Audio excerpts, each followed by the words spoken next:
Assalamualaikum warahmatullahi wabarakatuh. Salam sejahtera buat kita semua.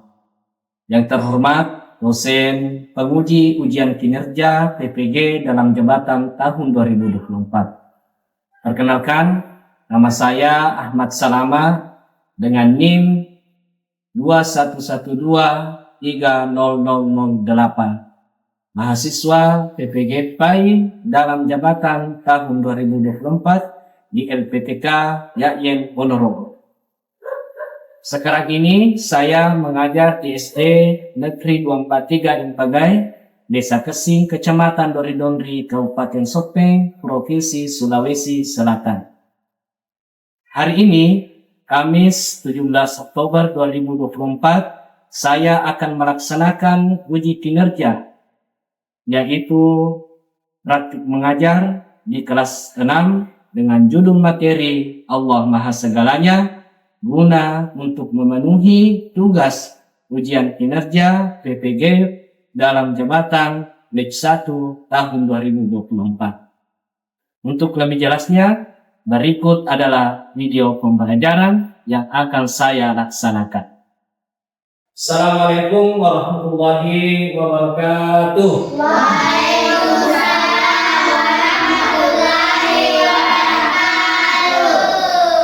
Kabar hari ini? Baik. Alhamdulillah ya. Sudah sarapan? Sudah. Siap untuk belajar? Ya. Oke, baik. Anak sekalian, ya hari ini kita akan belajar tentang pendidikan agama Islam ya. Akan tetapi terlebih dahulu kita berdoa bersama. Mari kita bersama-sama berdoa sebelum belajar. Bismillahirrahmanirrahim. Rabbi zidni ilman warzuqni fahman wa asyhadu anna Muhammadar Rasulullah.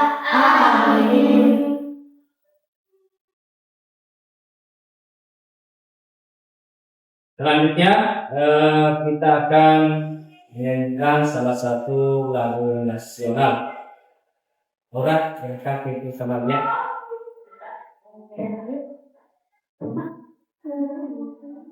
Marilah kita bersama-sama menyaksikan lagu benar, yaitu dari Sabang sampai Merauke berjaya pulau-pulau, menjunjung tanah airku Indonesia.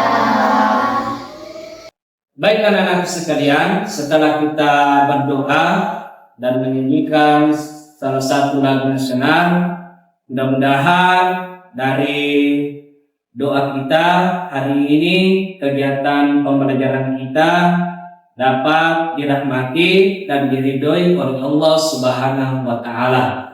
Nah, sehingga ilmu atau pelajaran yang kita dapatkan bisa bermanfaat bagi kita semua, baik bagi diri kita sendiri maupun kepada lingkungan sekitar kita. Kemudian hikmah atau kita menyanyikan salah satu lagu nasional itu untuk lebih menumbuhkan rasa cinta tanah air kita, rasa nasionalis kita kepada negeri kita tercinta ini. Sebelum kita memulai pelajaran, Bapak akan mengabsen satu dan menggunakan kode QR yang Bapak sudah buatkan itu. Silakan mengabsen pertama selanjutnya.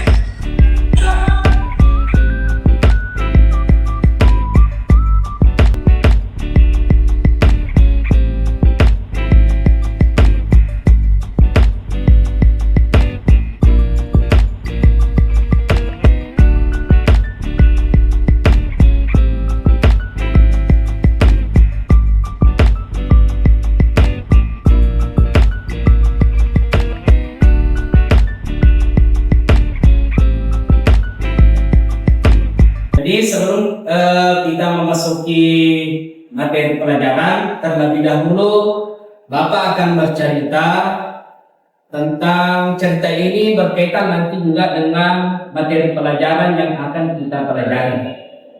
Jadi ada seorang laki-laki. Laki-laki ini sudah membunuh orang 99. Ya. Jadi sudah 99 orang yang sudah dibunuh.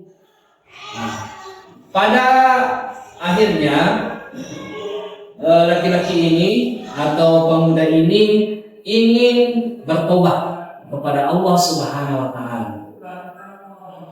Pergilah laki-laki ini ke seorang ustaz atau kiai bertanya perihal perbuatannya.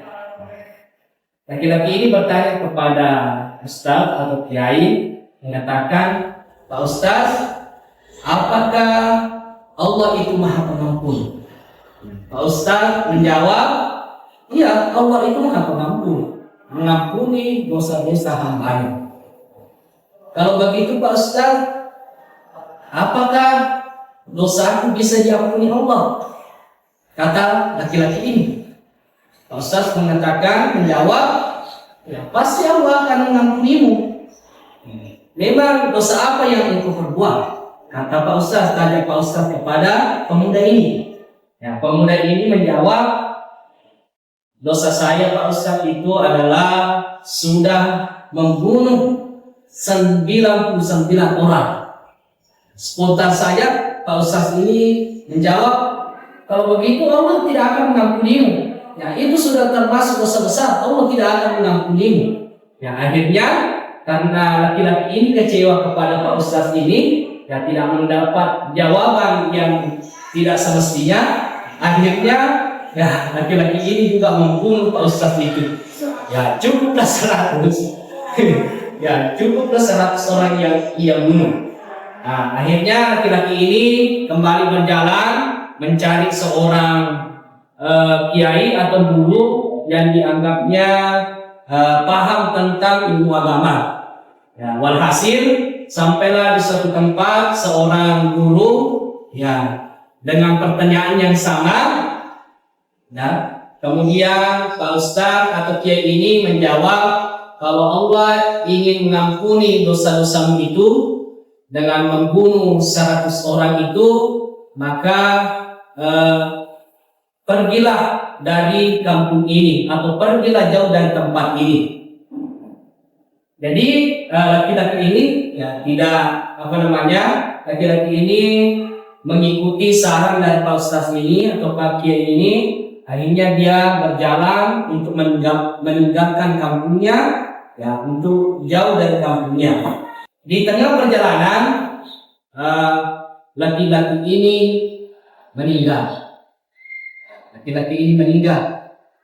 Akhirnya turunlah dua malaikat.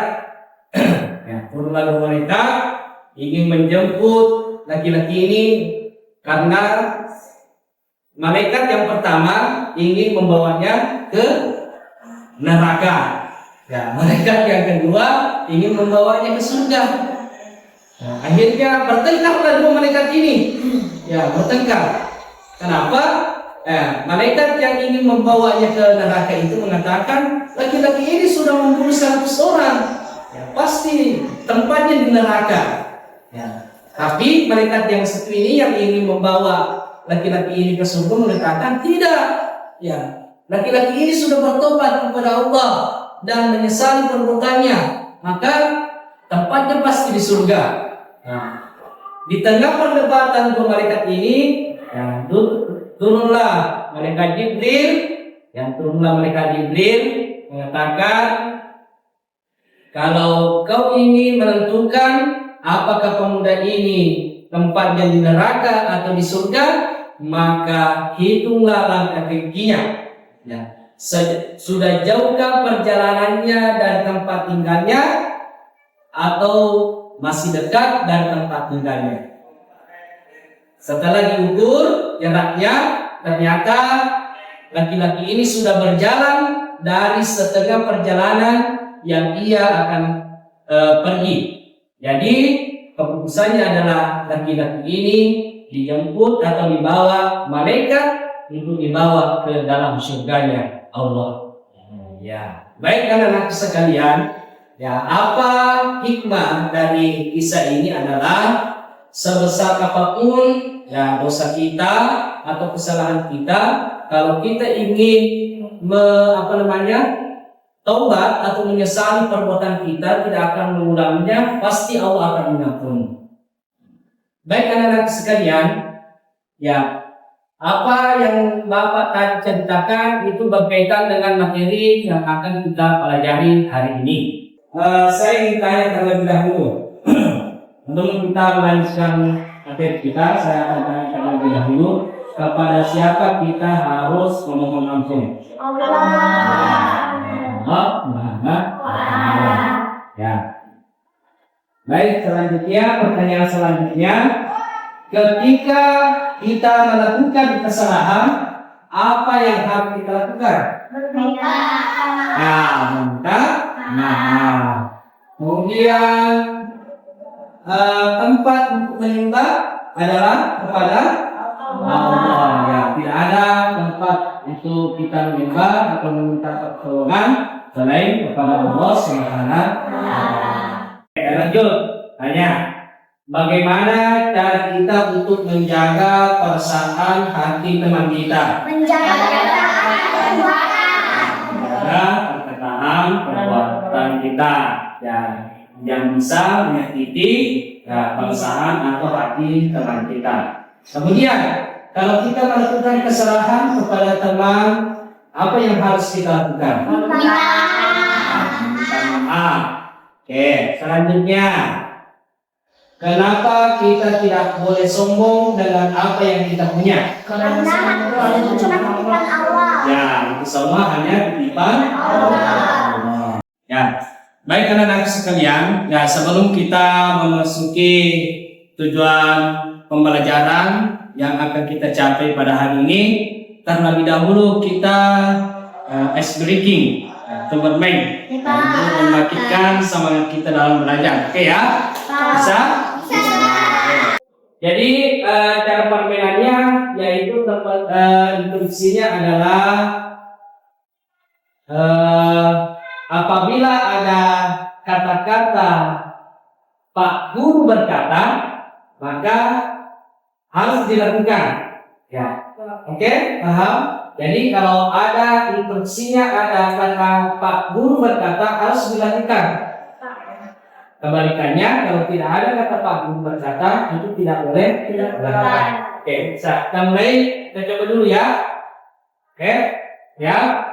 Pak Guru berkata, pegang kepala. Ya. Pak Guru berkata, pegang telinga, pegang hidung, pegang dagu. Ya, kalau tadi begitu, oke. Ya, kita ini ya. Oke, ya, oke. Coba kita ulangi ya. Kita mulai. Pak Guru berkata, berdiri. Ya. Pak Guru berkata, angkat tangan kanan, angkat tangan kiri, turunkan tangan. Pak Guru berkata, turunkan tangan. Duduk. Oke, Pak Guru berkata, silakan duduk. Oke ya, tepuk tangan untuk ketua. Oke.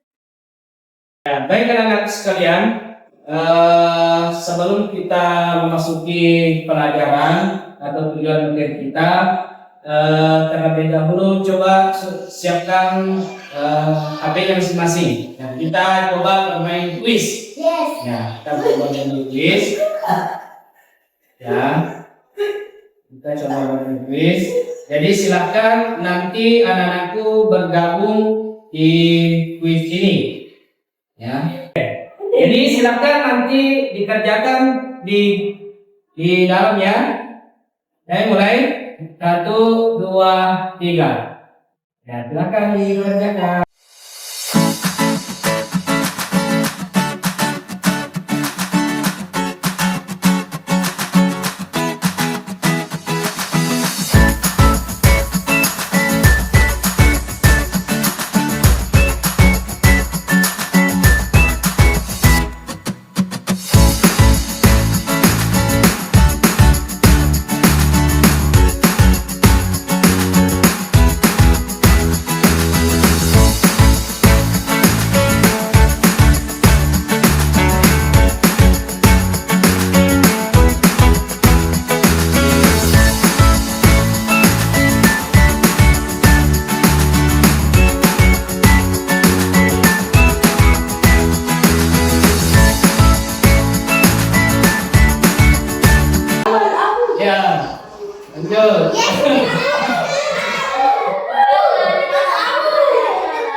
Ya, lanjut. Soal ketiga. Ya, gambarnya ini menunjukkan tentang apa? Coba lihat dulu. Ya, jadi gambarnya itu berkaitan dengan apa? Dari 4.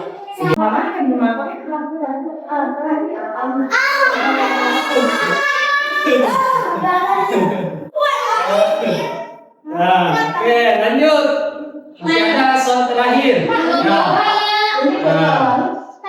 Dr. Girl yang benar jawabannya. Bilang question. Ya. Siapakah yang akan menduduki peringkat pertama? Apa arti kata berikut? Ditulis artinya ditulis, ya diketik di situ, diketik tempat pendidikannya. Nah, apa arti kata berikut? Nah, dibutuhkan atau tempat bergantung. Kita lihat siapakah yang menduduki peringkat 1, 2. Profile. Yang profile. Dr. Girl.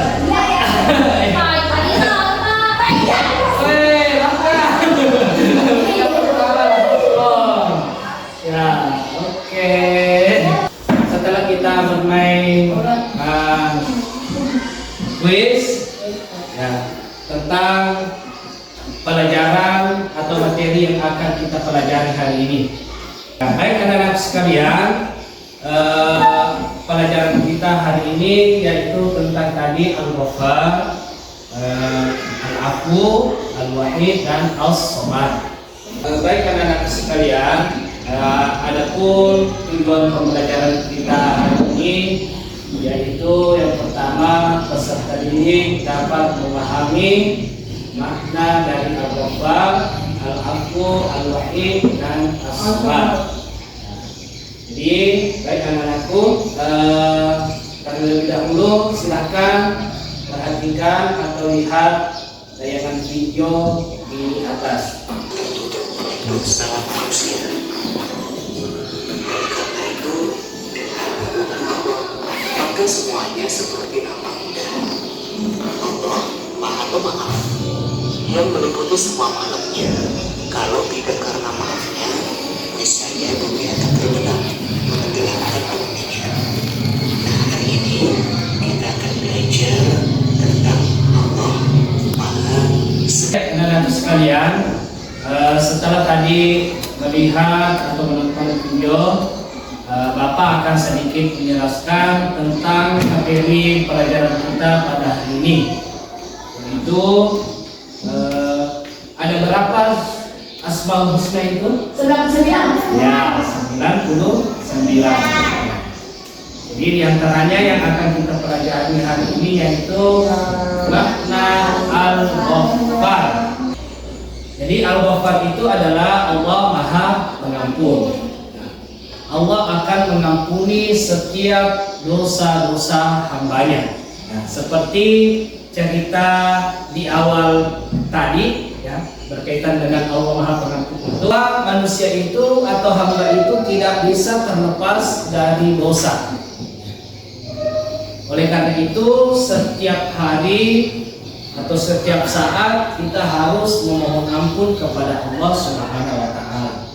Kita yakin saja bahwa apabila kita memohon ampun kepada Allah Subhanahu wa Ta'ala, pasti Allah akan mengampuni ya dosa-dosa kita. Ya kan, kenapa? Allah itu Al-Ghaffar, ya, Allah Maha Pengampun.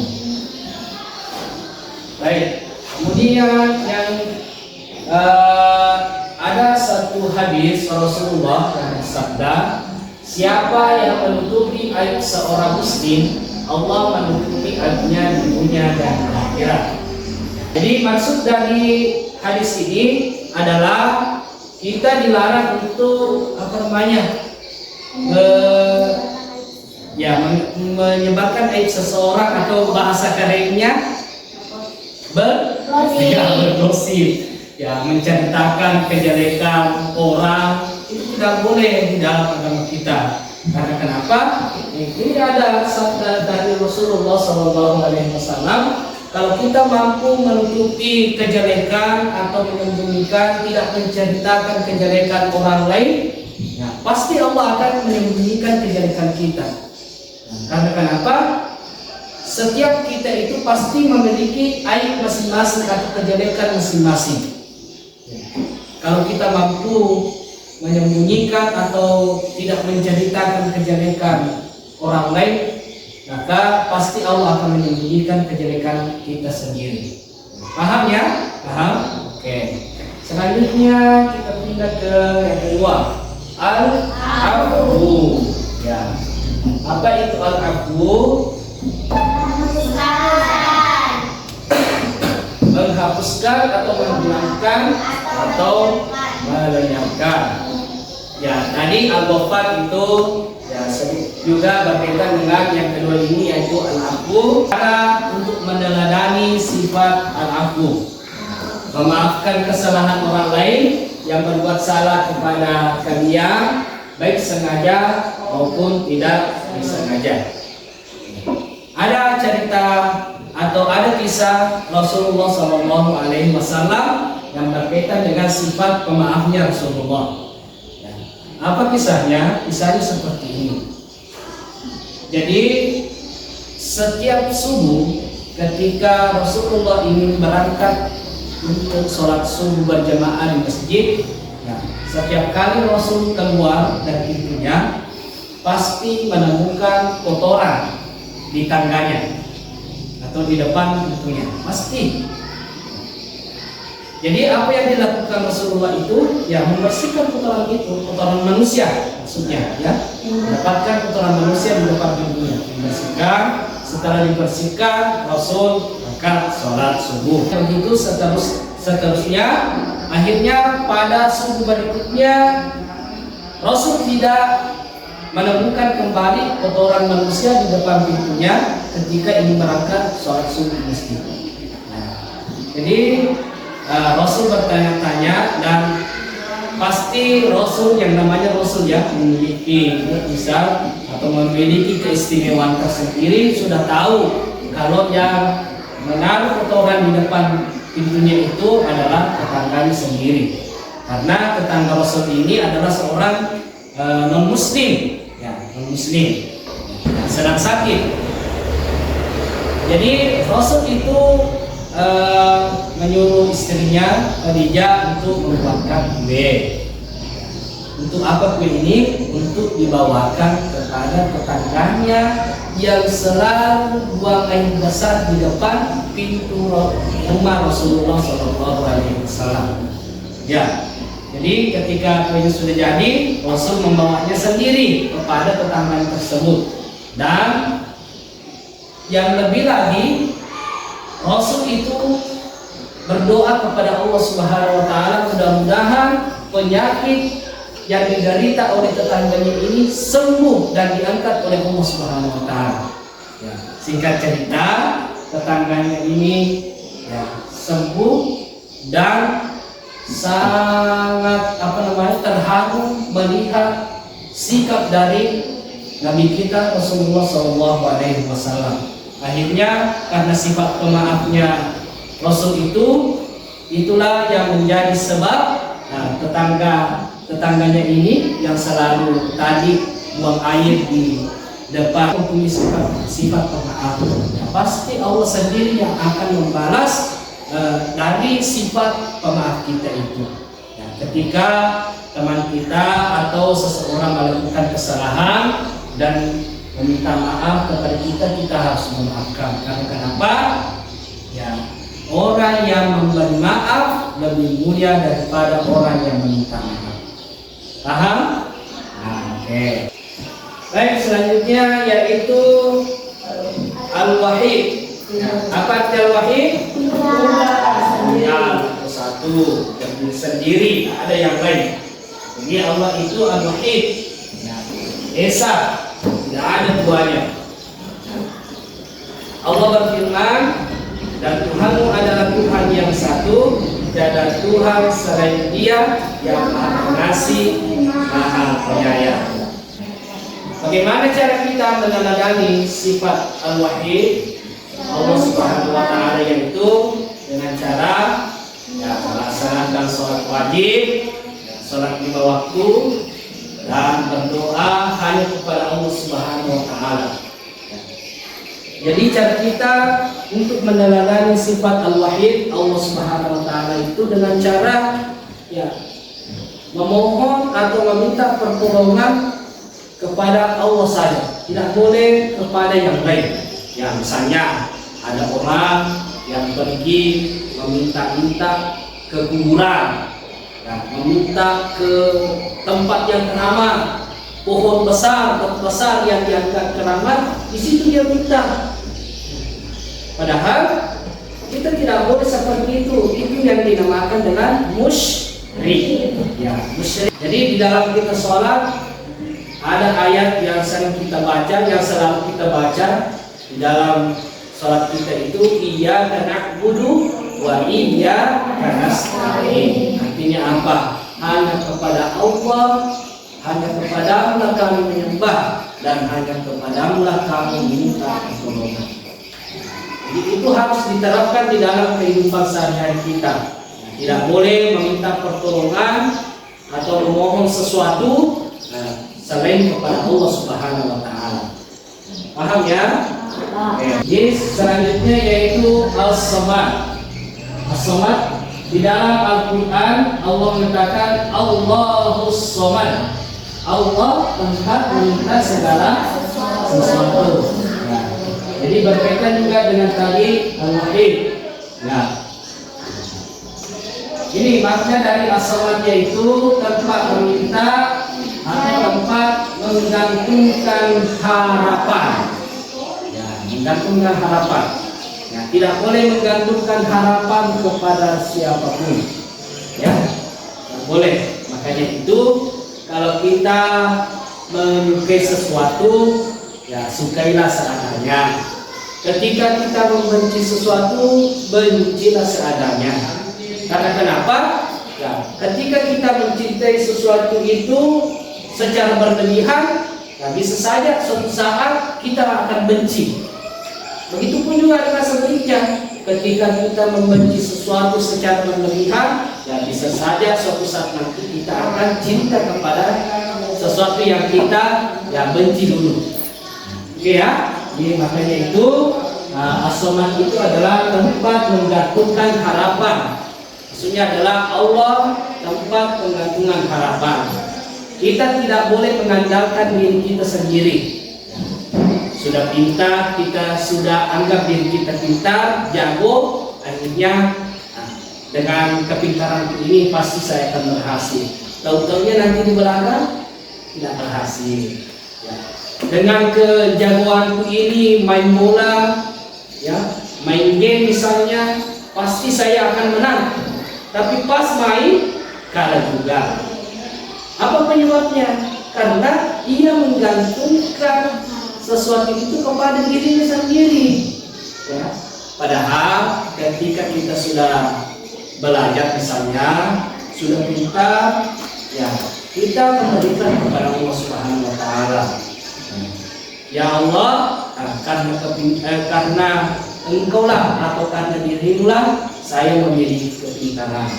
Karena dirimulah saya jago main game misalnya, main bola, saya jago seperti ini. Karena Allah saja.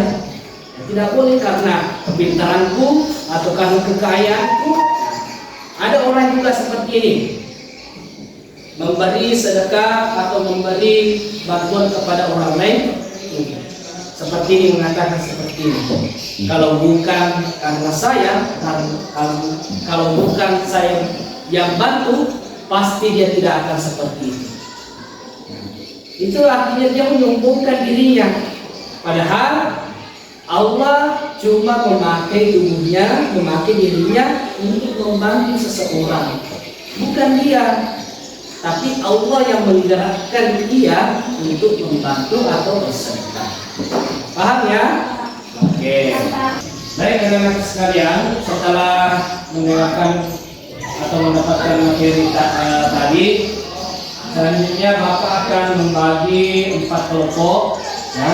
Jadi 4 kelompok ini akan membuat cerita singkat atau mencari cerita singkat tentang Al-Ghaffar, Al-Afu, Al-Wahid, dan Al-Samad. Silakan dibagi kelompok.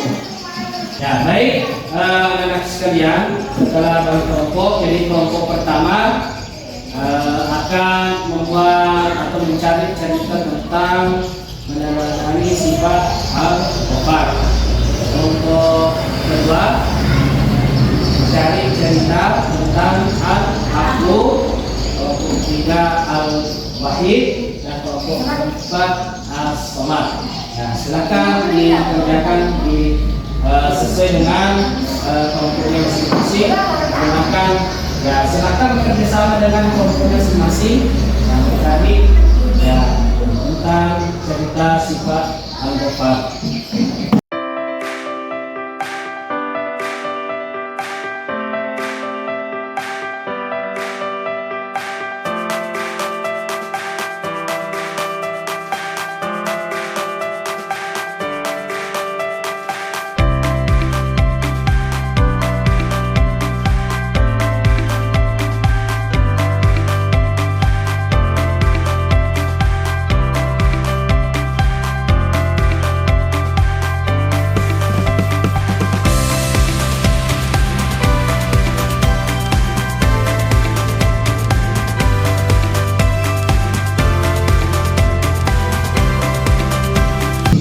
Baik anak-anak sekalian, setelah bekerja kelompok, tugasnya sekarang silahkan naik satu persatu setiap kelompok untuk membacakan cerita yang dibuat.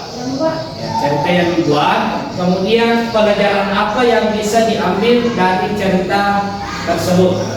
Ya, dimulai dari kelompok pertama. Kelompok pertama silahkan naik.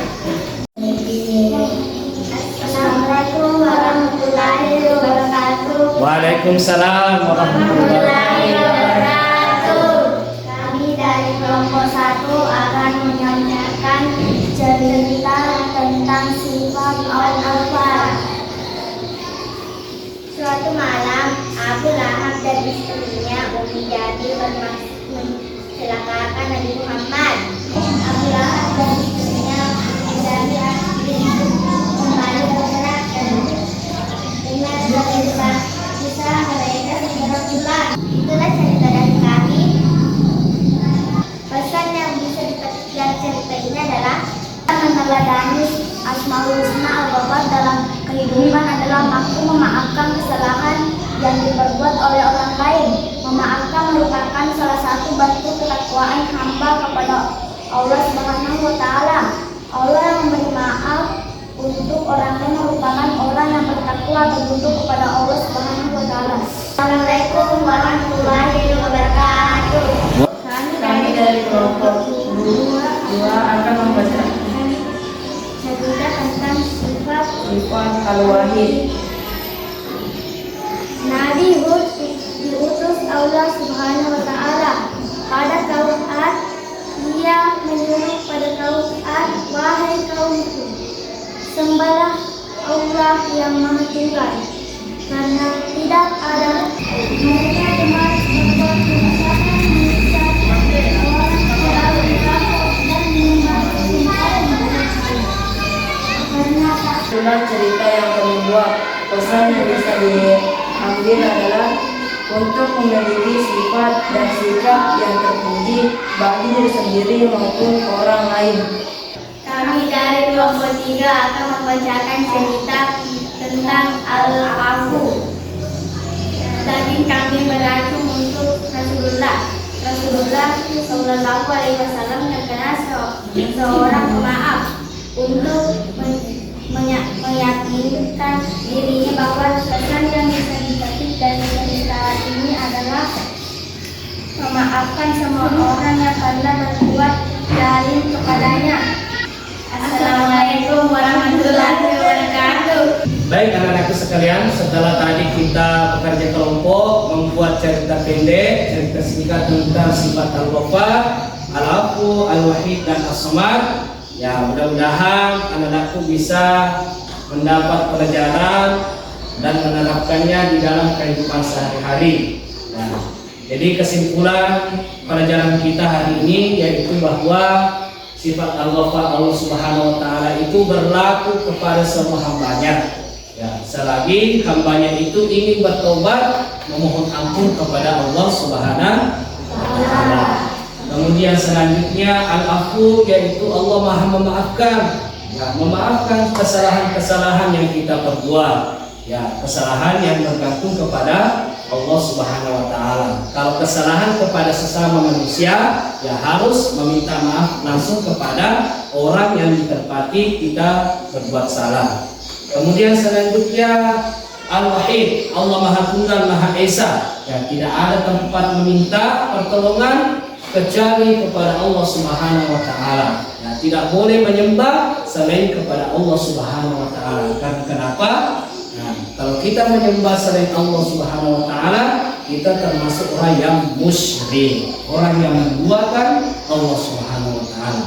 Kemudian yang terakhir yaitu As-Samad, Allah yang Maha dibutuhkan, ya, tempat menggantungkan harapan, ya, tidak boleh menyombongkan apa yang kita miliki. Karena kenapa? Kesombongan itu hanya milik Allah Subhanahu wa taala. Ya, sebagai ciptaannya, ya kita tidak boleh berlaku sombong.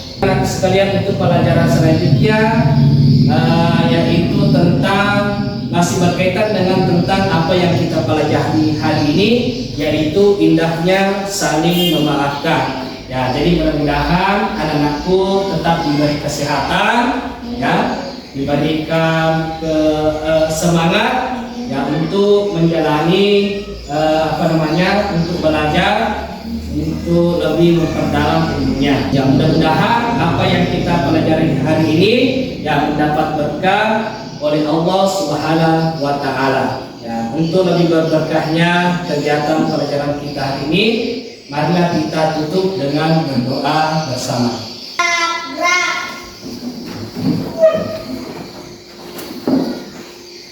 Salam kepada Pak Guru.